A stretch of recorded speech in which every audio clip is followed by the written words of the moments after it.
குறித்த ஆவணப்பட வெளியீட்டு விழாவில் மார்க்சிஸ்ட் கம்யூனிஸ்ட் கட்சியினுடைய மூத்த தலைவரும் மத்திய குழு உறுப்பினரும் சுதந்திர போராட்ட வீரருமான அருமை தோழர் என் சங்கரையா அவர்களே,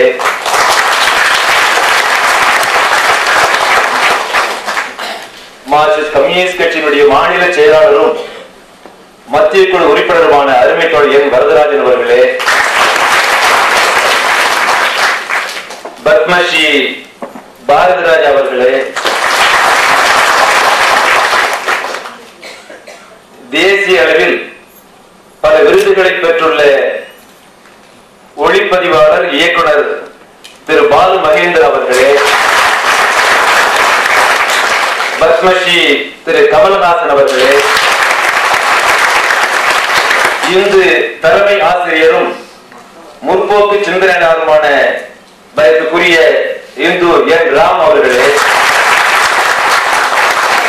தஞ்சை மண்ணில் பிறந்து அந்த இயக்கத்தோடு வளர்ந்து இன்று விவசாய தொழிலாளர் சங்கத்தினுடைய மாநில தலைவராக இருக்கக்கூடிய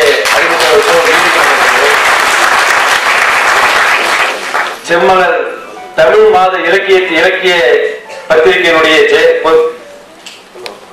ஆசிரியர் எஸ் ஏ பெருமாள் அவர்களே,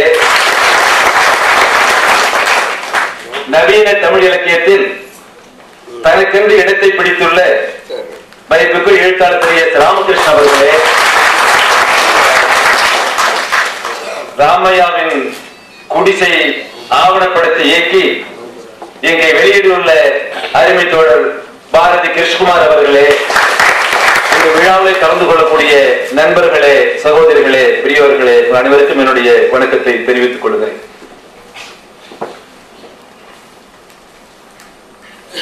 குறும்படமோ அல்லது மற்ற படங்கள் வெளியீடு என்பது சாதாரண நிகழ்ச்சியாக இருந்தாலும், ஆனால் ராமையாவின் குடிசை என்ற இந்த ஆவணப்பட வெளியீட்டு விழா என்பது வித்தியாசமானது, வரலாற்று சிறப்புமிக்கது. ஒன்றுபட்டு தஞ்சை மாவட்டமாக இருக்கக்கூடிய குறிப்பாக கீழ தஞ்சைக்கு சமீப காலத்தில் அடிக்கடி செல்லக்கூடிய வாய்ப்பு கிடைத்த போது, நிகழ்ச்சிகளுக்காக இங்கே கிராமங்களுக்கு செல்கிற போது, அந்த மக்களோடு பேசுகிற போது, அந்த தஞ்சை மாவட்டம் என்பது 40களில் இருந்து சமீப காலம் வரை போராட்ட களமாக திகழ்ந்தது என்ற உண்மையை அறிந்து கொள்ள முடிகிறது. ஒவ்வொரு கிராமத்திற்கு பின்னாலும் ஒரு வீர வரலாறு இருக்கிறது. தமிழகத்தில் சில மாவட்டங்களில் மேல்மண்ணை நீக்கினால் பழுப்பு நிலக்கரி கிடைக்கிறது, எண்ணெய் கிடைக்கிறது, வாயு கிடைக்கிறது. ஆனால் தஞ்சை மண்ணினுடைய வரலாற்றில், கடந்த நூற்றாண்டு வரலாற்றில் ஆழமாக பார்த்தால் அந்த மண்ணிலே பிறந்து வளர்ந்து ஒடுக்கப்பட்ட மக்கள் அவர்களுக்காக இயக்கம் நடத்திய கம்யூனிஸ்ட் இயக்கம் செய்த தியாகம் என்பது அளப்பரியது. அப்படிப்பட்ட தியாகத்தை பற்றி யோசிக்கிற போது, பரிசீலிக்கிற போது, சிந்திக்கிற போது, அவர்கள் செய்த தியாகம் எல்லாம் பதிவு செய்யப்படாமல் போய்விட்டதே. சில நூல்கள் வெளிவந்திருந்தாலும் அந்த தியாகம் என்பது வேறு வரலாறு என்பது பதிவு செய்யப்படவில்லை. அதை பதிவு செய்ய வேண்டும் என்று கருதுகிற போது தோழர் கிருஷ்ணகுமார் அவருடைய பெயர் நினைவுக்கு வந்தது. 2003ஆம் ஆண்டு டிசம்பர் மாதம் 10ஆம் தேதி பாரதி கிருஷ்ணகுமார் அவர்களை அழைத்து, நீங்க 2002 நடந்த அந்த விண்வெளி நிறைவேறு விழாவுக்கு நீங்க வரல, 2003ஆம் ஆண்டு இந்த விழாவிற்கு வர வேண்டும் என்று அவரை கேட்டுக்கொண்டதோடு, வெண்மணி அந்த ஒரு புறத்திலே கோர சம்பவம், மறுபுறத்தில் எழுச்சி என்று வருகிற போது, அதை உங்களால் குறும்படமாக தயாரிக்க முடியுமா, அதற்கு என்ன செலவாகும் என்று கேட்டபோது பாரதி கிருஷ்ணகுமார் அவர்கள் சொன்னார்கள், எனக்கு கிடைத்த மிகப்பெரிய பாக்கியமாக நான் இதை கருதுகிறேன். செலவை நான் பார்த்துக் கொள்கிறேன் என்று சொல்லி 2003ஆம் ஆண்டு டிசம்பர் 10ஆம் தேதி அவருக்கு ஆலோசனையாக சொன்ன பிறகு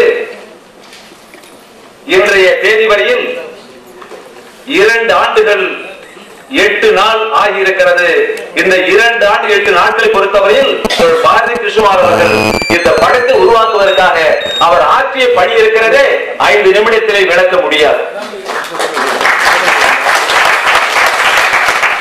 அதனுடைய ஆழத்திற்கு சென்றார்.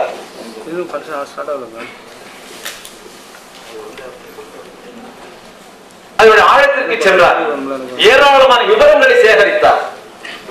அவர்களை கூட இப்படி குறும்படமாக எடுத்தது மட்டுமல்ல, பிறகு ஒரு புத்தகமாக வடிக்க முடியும் என்று அவர் சொல்லி இருக்கிறார்.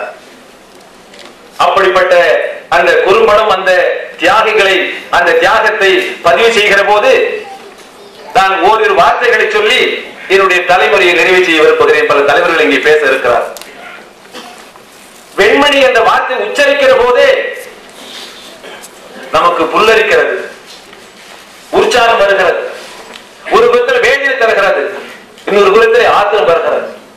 சாதாரண வெண்மனிதன் விழாவிலே முழக்கப்படுகிற போது உறுதியாக சொல்வோம், வெண்மணியில் மாண்டவர்கள் மீண்டும் வருகிறோம், வன்கொடுமை தீய நெஞ்சில் ஏந்தி வருகிறோம் என்று சொல்லக்கூடிய அளவுக்கு அந்த தியாகத்தை நினைவு கூறக்கூடிய அடிப்படையில் தான் அடுத்து ஒரு வாரத்திற்கு பிறகு 37வது வெண்மணி நினைவு தின விழா என்பது அந்த வெண்மணியிலே நடைபெற உள்ளது.